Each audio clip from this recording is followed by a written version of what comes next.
Hello and welcome to Coffee and Comics. I'm Todd A. And once again, Taylor is not with me. He is in Italy on his honeymoon. So I'm joined by a very special guest, Lainey of Comics Unlimited, which is the store I've been going to for years. Hello. Hi. So this is possibly an awkward version of Coffee and Comics because we're actually doing this at a coffee shop out in public. Not live though, but we've never done that before. So you are a real guinea pig. It's exciting. I know. This is, I asked you if you wanted to do the show and asked you if you were a coffee drinker, and you said you are not. But what are you drinking today? It's a lavender latte made with, I don't know, did you choose It's almond soy. or soy? With soy milk. And it's still a mystery if it's actually tea or coffee. Yeah, no determination on that. I'm drinking my usual iced vanilla latte, but it is really delicious. We're at Coffee Tale in Huntington Beach. This one's a richer coffee. And now that you've listened to a couple of episodes, you know I don't know anything about coffee. So just neither. Good or bad is all I can rate them with. Anyway, I asked Lainey to do this particular episode because you run a monthly comic book and graphic novel book club at Comics Unlimited called Comics Bang. Yes, You just told me that and I almost forgot it. So last month you read Punk Rock Jesus by Sean Murphy, and I was unable to attend the meeting. I've never attended one. I'm very sorry. But I thought it'd be cool to get together and talk about this book because I did read it. I did pick it up intending to go to the club. So that's what we're talking about today. It's called Punk Rock Jesus. It is by Sean Murphy, who also did Batman White Knight, which Taylor and I talked about a few episodes ago. What made you pick this for Comics Bang? I keep wanting to say Comedy Bang because of that podcast, Comedy Bang Bang. Yeah, it's Comics Bang. It's supposed to be Comics, Books, and Novels Group. We had a really hard time picking the name, and then people thought it was a dating service for a moment, but it wasn't. I like we the chose acronym. it. I think we had already read a few books that Sean Murphy illustrated. We read Chrononauts. What else? We read something else. Now I can't remember. We read a lot of Mark Millar too. So wow. But we definitely have some fans, and some of the other members in the book club had brought it up, and we were trying to sell it without trying to pitch it. But it got enough people interested that when we took the vote at the end of the night, they were like, "Well, let's read Punk Rock Jesus." Okay. Oh, we had just finished reading Tokyo Ghost. That was the other one. Wait, did Sean Murphy have something to do with that? Yeah.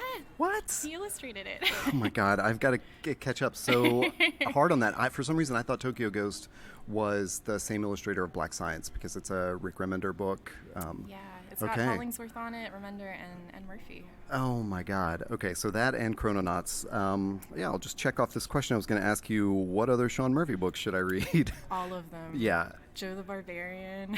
Really? Okay. He did a run on American Vampire. He did Hellblazer, City of Demons, getting older stuff.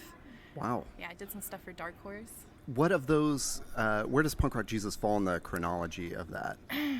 Oh, that's a good question. It came out in 2012. So that was before The Wake with Snyder. And I think that was before Chrononauts too.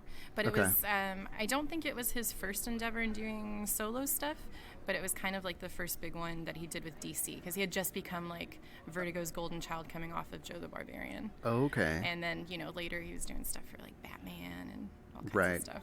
Okay, that makes sense. I mean, there's an afterword that we'll talk about later in the book, and it's clear that he was working on this maybe before he was even a professional in the comics industry. So as I read it, I wasn't sure if this was like his debut kind of as both a writer and artist or what.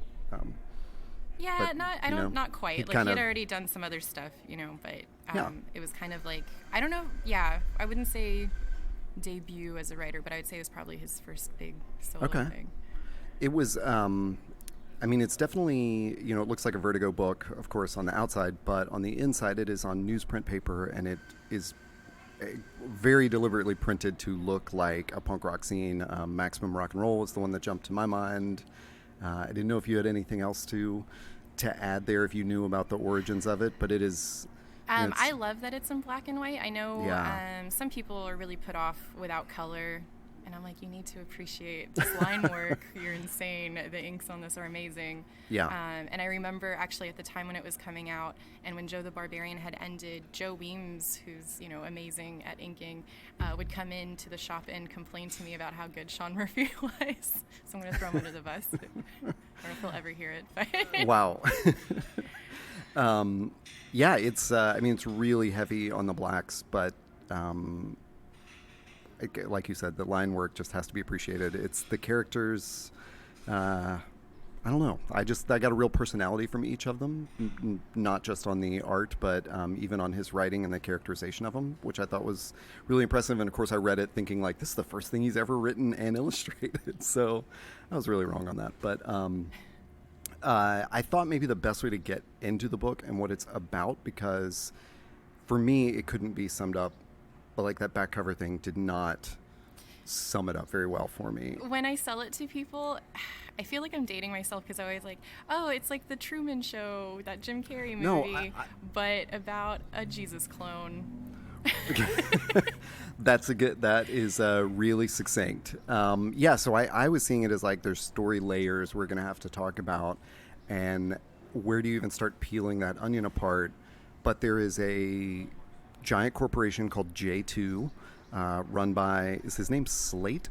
I think is the guy's. I think it's Rick Slate. And so he's just sort of the evil corporate tyrant, and their whole plan is to clone Jesus Christ from DNA that they find on the Shroud of Turin.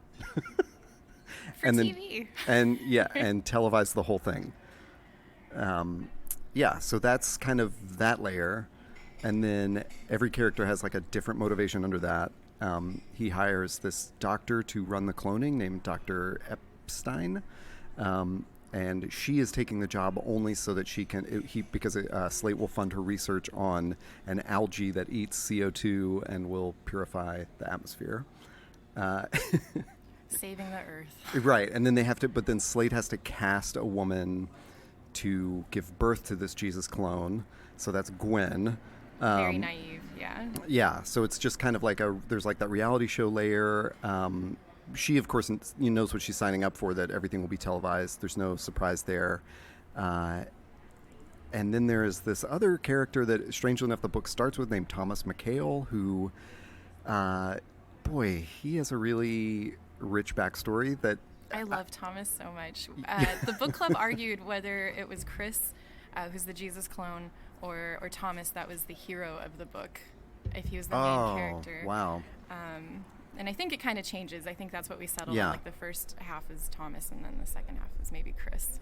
But our punk, our IRA, Irish devout Catholic punk, I guess. Yeah. Thomas. It opens with it's sort of Thomas's origin story, which is that his parents are there's a raid on their house. They're Irish, and we're made to believe that it's like not the IRA that has raided him, but the dirty Ulster Protestants that have shot and killed them. And Thomas is rescued by his uncle, and sort of the uncle swears he's going to turn him into the kind of man that his father wanted him to be, and that's how it opens. I didn't. That to me was like. When I picked it up in the shop and sort of flipped through those first few pages, I did not know where the story was going to go after that. Like, I was sure that, anyway, he is hired by J2 to be their security consultant and like run their whole security. So, that IRA background comes in like flashbacks, I guess. And then he just straight up tells the story to someone else. I can't remember the other guy's name that's like his technical... Tim. Yes, I love Tim. Yeah. He's a stand-up guy. I wish he had more in the book. Yeah. And then and then I guess, well, I don't know how we want to talk about like getting into the story, but at times it moves really quickly. Like whole years will pass and we will just see the Jesus clone grown up. So when Jesus 2, J2 is born, Gwen names him Chris, but I guess his proper name is Jesus Christ. And then it'll sort of flash forward and like Chris is 5 years old. Yeah, he's going through being toddler and slowly up until he's 14 and rebellious. Right. And we learn he's basically being educated by holograms and raised on this island so that they're in international waters and, free from oversight. In the background, though, there is a group called the New American Christians that are gaining in, I love how they change because initially they're very against it. It's blasphemous that they're making a clone and he's a false idol, and then spoiler, they switch teams later. It's they object to the whole reality show bit of it, and the blasphemy of thinking someone could clone Jesus, and then. I don't know. I feel like I'm just kind of dancing around the obvious, which is about halfway through the book. Chris turns 14, and Gwen has tried to escape the island several times. And there's this. What is the thing? There's like a big public unveil. Oh, they're going to get Chris to host some award show, and that's kind of when he unveils himself as this. His punk kid. Gwen dies. She leaves, and then. She does. She has an experience after she cleans up because I guess being the mother of Christ is very difficult. So and living on an island, only talking to reality show, cast and crew. Right. So they have this giant operation to retrieve Chris from the island, in which she dies in front of him, and it changes everything. He's very upset. Thomas is upset, and suddenly new ideas are sinking in. And I guess that's how he wants to liberate everyone. I don't know if that's... He kind of leads this new idea of thinking that, it's a sham. Right. I guess so. There's another castmate that we should introduce. That's Rebecca. Dr. Epstein delivers a baby and is pregnant shortly after Chris is born, about a year after, I guess. So he's kind of always grown up with this other girl, but she has seen the outside, and she is not as cloistered as he is. There's that other, I forgot about the other weird detail, which is all the holographic educational tools are based to show Chris a creationist. Yeah. Very, very Christian mentality, very strict. Yeah. I don't know if there are dinosaurs or not. No, and this kid grows up thinking he's asking his mom, can I do that? Can I walk on water? Can I... Yeah. Or there's one part where he's I did that, right? Right. He's did I do that? When do I get to do this again? Yeah. That part is super creepy. Yes. So when he does see his mother die in front of him, Gwen's obviously battled alcoholism and all this, and as you said, she finally escapes and cleans up, comes back, is killed in this awful accident that looks like it's engineered by Slate, and... How do they... Chris then kind of turns they remove the filter so that he can... So Slate had turned off all the cameras, so there's no evidence, so no one gets to see the truth. And then because Chris is right there and he's demanding to perform a miracle on his mom, it doesn't get to happen. And I think that's when things clicked for him. Yeah. So then he re-educates himself with through this punk. Yeah. Through punk rock music. Well, and the science. And the database kind of there's some cool little what do we want to... I mean, they're not even Easter eggs, it's just background details of what records he's actually listening to, and I noticed there was on the bookshelf there was the God Delusion and a couple of other really the famous Easter eggs that are in there, big punk records. And then, name dropping some big scientists. I love the shout out to Carl Sagan. That was really good. Oh, yeah. Hail Sagan. And so then Jesus Christ becomes an atheist. Right. And joins a punk band. and is fine. I mean, he doesn't even escape from the island, though. It's they take him off to be the host of some award show. Right, they wanted to reintroduce him that hey, everything's safe or good and fine, and secretly right before the show he gets a mohawk and makes a mockery of Slate. Right, so then that second half of the book is him as this punk rocker who's... a very cranky teenager. he's very cranky, and it's... I don't know, we get hints of the world that they live in, New York is flooded. It's not quite Right. We start to see like how, so the book too, like it was written in 2012, but it takes place next year in 2019. So it wasn't even like that far away. Right. And I was thinking about the progress of reality shows from when the Truman Show actually came out. Like I think American reality TV was still kind of a novelty, and now it's so commonplace. Like it's not even reality TV, it's just TV. I mean, we're living in one. Right. And so, yeah, once we pull away from J2 and we start seeing them travel the world and we understand, like, the downfall of our society on a global scale, ecologically and maybe socially, too, it's kind of alarming. I don't want this to happen next year. No kidding. I think that was what, that's where Thomas's backstory was always really interesting to me, but that's where it really, because Chris becomes really strident in his atheism and his views on revolution, and that's where Thomas becomes like the moderating force for it. Like he's the sort of reasonable voice that's like, I grew up with these. It breaks my heart too, because I think, the religious fight that the IRA has, it's almost like just an updated version of the Crusades. Yeah, and him losing his faith breaks my heart, or questioning his faith breaks my heart. Poor Thomas. Yeah. Yeah, and it's kind of alarming. It's like, he's still looking for that guidance because he has the faith, but even though Chris doesn't, and how do you follow that leader then? Yeah, do you think there's a moment where, I mean, I know there's sort of an explicit moment, but when Thomas starts questioning, or because he really believes that this is the clone of Jesus. Right. I mean, I can't think of, I don't even think the death of Gwen, like, shakes his faith at that moment. I don't think Thomas has that. No, I don't. I think in that moment, he already has so many murders. He tattoos crosses on his back because those are his burden to bear. But he, I think in that he's already resolved that like Slate needs to go. He needs to murder him, and he would be justified in doing so for the sake of the Savior. Yeah.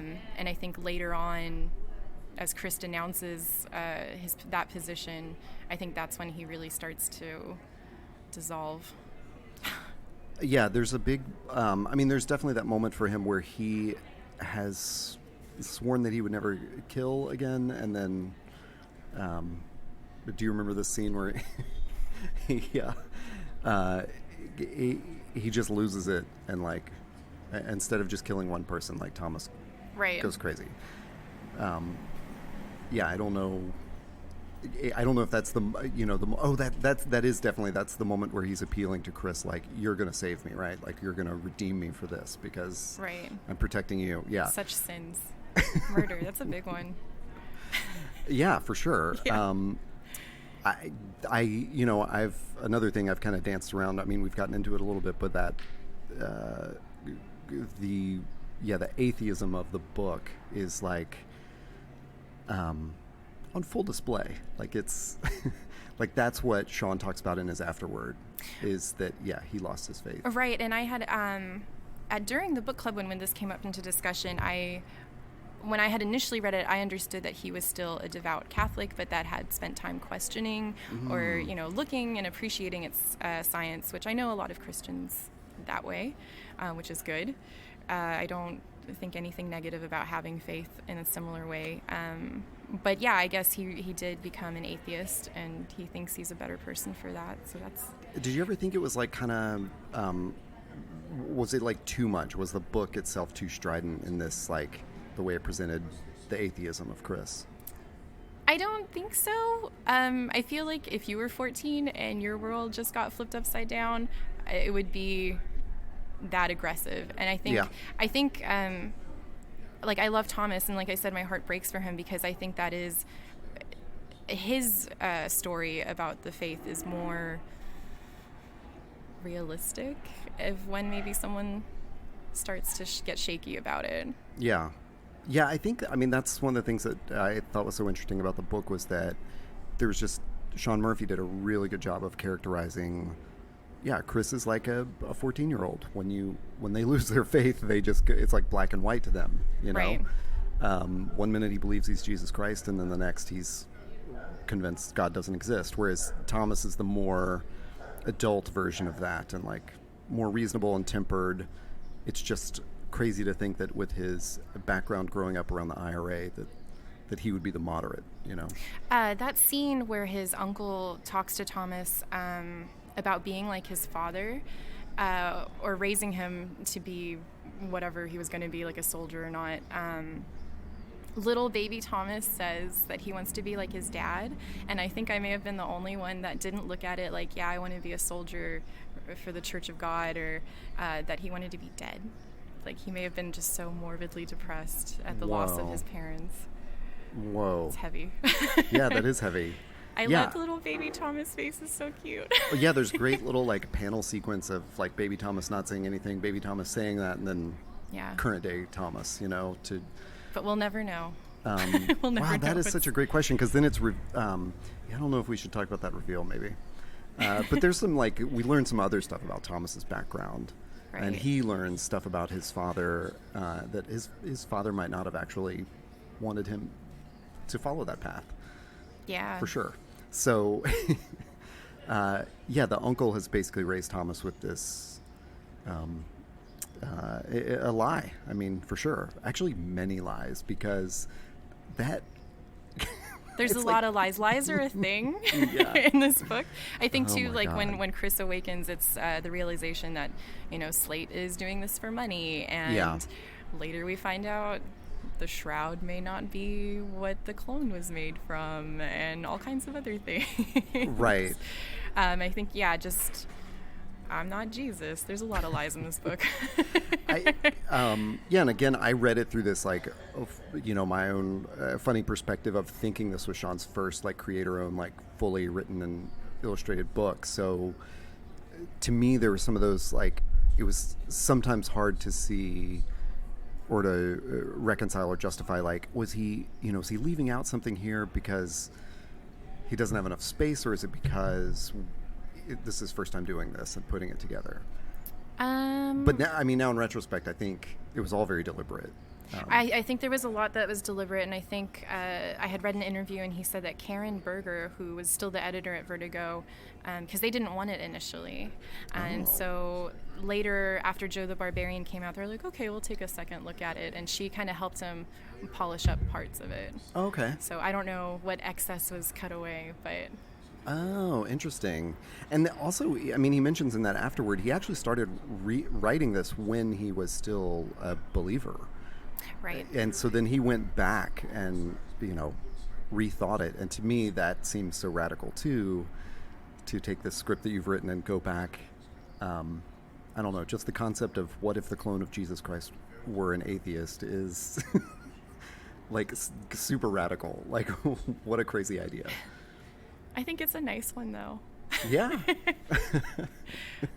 I would want someone to not think that they're better than anybody else. Wow.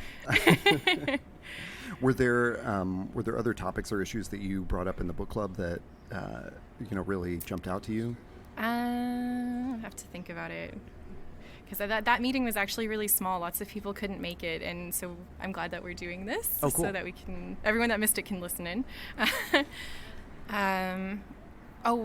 Gwen and the angel, the guardian angel that saves her. Oh, right. Which I think is also super symbolic. Because as we read comics, whether it's superhero books or fantasy books, we take what's presented as fact, because that's how it's shown to us, so we have to take that as the truth in the story. And so we see Gwen after she's in recovery, and she wants to commit suicide, and she jumps out the window, and then she's saved by this angel, and she has bruises on her shoulders. Right. But in the very next page, she's like pushing this book that's supposed to exploit J2, and the news anchor calls her out and is like, there's no evidence, everything's locked, all the doctors said, like, you're full of baloney. And I think that's, even then as a reader, you're like, I can't trust this. Yeah. And then you question what's truth in the book more so. Yeah. Or you could. Maybe people just skipped over it. And we get some details from Dr. Epstein at the very end of the book that make us question about, like, her daughter's origin story. I mean, she just basically attributes it to sort of a miraculous thing, and we're left hanging on that too. Like, yeah, how did this happen? We did have some people in book club. I don't know if I want to spoil it too much for people that didn't read it, but felt that Rebecca may have been the savior instead of Chris. I don't know my biblical history that well, but I did Google, the character of Rebecca in the Bible because I was thinking like, well, is who I especially because of the spelling of it, like they spelled it in that biblical Hebraic way, I guess, and I Googled it just to see, like, is there some clue I'm missing here? But she's the wife of Isaac and the mother of Esau and Jacob, so that kind of killed my theory. I originally thought it was I confused her with the wife of Abraham, who's kind of the father of the religion of, like all the Judeo-Christian, I don't know, Abraham's the father of three faiths kind of thing. So only Sean Murphy knows. Right, I know. Like, so it kind of like ruined my little theory there. But he just had a crush on a girl named Rebecca or something. Maybe, I'm just yeah. kidding. I mean, I think everything else was so deliberate that he absolutely chose that biblical name for a reason. Yeah, a car just drove up on the sidewalk. I also spilled coffee on my pants. It's good. Or tea. Or tea. It's there had to be some reason she was named Rebecca. It's a good Christian name. But yeah, it was. That's a good question. I like the question that came out of book club. Like, was she the real savior? You have to read the book to find out. I know, and draw your own conclusions. I think. Yeah. I think it's on the back of this that or in one of the quotes, someone describes it as a sci-fi book, and I didn't read it that way at all. Like, I read this as like a contemporary take on religion and reality TV. I guess I'm trying to think of like how it could be sci-fi. I mean, it does have a lot of science in it, and yeah, if it was like slightly in the future, does that count very as sci-fi? Near future. Yeah, the best kind of sci-fi, a meditation on liberty for the cyber age, was what Pop Matters called it. Which I wouldn't have, like, the liberty part of it, I wouldn't have put in there either, but I assume that's the danger of the pull quote. All I can think of is all those, like, when you go to Hobby Lobby and the signs that say, y'all need Jesus, and how the other side came out with Neil deGrasse Tyson shirts that say, y'all need science. I think that's what just came to mind. Well, I didn't even know Hobby Lobby had that. Well, like, Hobby Lobby doesn't have Neil deGrasse Tyson, that's for sure. No, for sure. Were there... Don't shop at Hobby Lobby. They don't want women to have birth control. So, are there? Sorry to take a hard turn from that, but I agree with that sentiment. Are there other books sort of in this, meditation on contemporary life and religion that you would recommend? That's a tough one. I think this one's really unique. I mean, I know there's books where religion plays a big part, but I don't know that it's so much in questioning faith. Yeah, I think that is a super unique thing about this, is because it looks like the visual style of it is very much like at least the other, Sean Murphy book I can point to, the White Knight book. So it has that. It's not drawn in like an alternative comics fashion, but it's definitely a story that you don't see in mainstream comics. Although it's got all the there's plenty of action sequences and plenty of gunfire. It's really fast. I think when I first read it, I was shook by the ending because it ends so abruptly. It felt like a movie. I know the ending you're talking about. And it's just very hard and fast. Like, you're riding this wave of what's going on, and you're going, and then the resolution is just... I literally did that thing where I flipped back to see... If you skipped a page. Yeah. I was like, wait, what happened? There's just this one full page thing where you realize... Yeah, if it was in a movie, I just imagine, they've got this he's on his motorcycle, the thing that happens, and then you would just, like, it would cue the punk song with, like, a black screen and credits rolling, and that's all you get, and then you're amped up and you have to leave. Yeah, it's... That's it. It's true. Yeah. Were there, like, and of course, like, confessing my ignorance here, I didn't, and you just said this, that I didn't know that he had done Tokyo Ghost, but maybe that's not a good segue to this, but there were times where it, like, really reminded me of, like, manga and, like, the action sequences of manga. I sold Tokyo Ghost to so many people that weren't really into comics. I'm like, do you like late 80s, early 90s anime? Because it's totally like Dominion Tank Police. Or whatever, Ghost in the Shell. Like, if you like that stuff, you'll love this. And Punk Rock Jesus, especially because of the black and white printing of it, like, it just had that feel to me of so many, his like... inks are so good. Yeah. I love that. I really hope they're his real fingerprints in the shading. I'm like, don't tell me that's CG'd in there. Well, there's one, like, I keep looking at that one that's just on Chris's face on the cover. He uses it on cheeks a lot. Okay. And I'm just like, yes, you got your hands dirty. Like, how can you have that control? I would be so mortified to, like, ruin any drawing. Yeah. I thought it was like a DNA kind of tie-in. I didn't really think about it. But it shows up in Chrononauts. It shows up in Joe the Barbarian. Whoa. Just using his fingers. That's a high-tech technique. Yeah. That's pretty cool. Is there any other, like, you've obviously done a lot of reading of interviews with Sean Murphy and stuff like that. Is there other trivia about Punk Rock Jesus that we should let readers know before they go into it? Actually, I only read like 3 interviews right before I came. Oh, no, that's fine. Try to brush up. I didn't read anything, and obviously I didn't even know he was the one doing Tokyo Ghost and Chrononauts. Read Tokyo Ghost. It's so great. I love it. Yeah, you've recommended that to me romantic. Before, and I think I was always like, I'm not even caught up with Black Science. I can't get into another Remender book. Yeah. But it's so good. Yeah. And Chrononauts also you've pitched to me. Super fun. That one also feels like a movie, and I'm not a big Mark Millar fan, but that one, it feels like a fun buddy movie. Yeah. So no other trivia on Punk Rock Jesus that you can think of that we should talk about?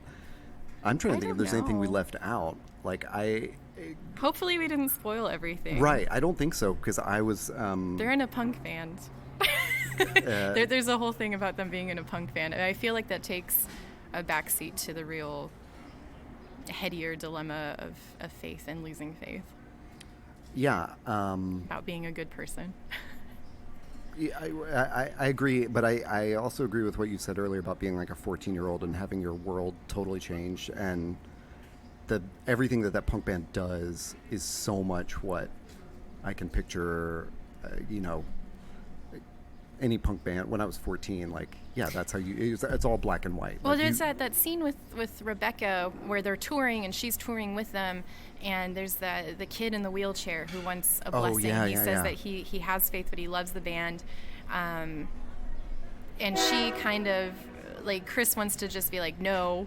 Yeah. Like, you're dumb. I mean, he doesn't say it that way. It's a little more eloquent. I mean, he slightly argues with the kid. Right. And then Rebecca's like, be nice. Like, remember to be nice. They're like, don't, just because you don't believe doesn't mean you should be a jerk to those people that do. Yeah. I think that's a really important thing to throw in there. I agree. It's like 2 panels. It's really important. And then I feel like the way he comes back to the kid and takes a doesn't picture. Doesn't give selfie in. Well, he also says, like, I'll keep you in my thoughts and I'll dedicate my next song to you. Right. And I was like, what a great way to say, like, I'm going to show you respect in the way that, that I show respect, but I can't change what I believe to... He doesn't want to give special treatment too, especially since he doesn't believe that he's who the kid thinks he's not going to go through the yeah. motions and sort of like bless this kid if he's not a believer. So right. Yeah. Yeah, I don't think we've spoiled anything. I think this is definitely worth picking up. Yeah, everybody read it. On your advice, I guess also pick up Tokyo Ghost, and maybe Chrononauts is below there. Would you say recommend any other Sean Murphy books?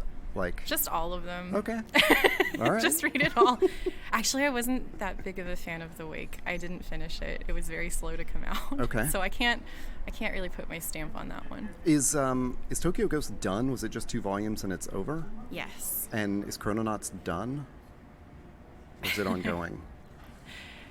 It's funny about that because I believe one of the Easter eggs in Chrononauts is a Punk Rock Jesus 2 book on the shelf, I think. Weird. It was I'm pretty sure it was Punk Rock Jesus 2 and not Tokyo Ghost 2 because I don't think Tokyo Ghost was out yet. But I hope there's not a sequel. To Punk Rock Jesus, yeah, I think that should just end. Yeah. I also hope that there's never because when Chrononauts came out in trade, it said Volume 1.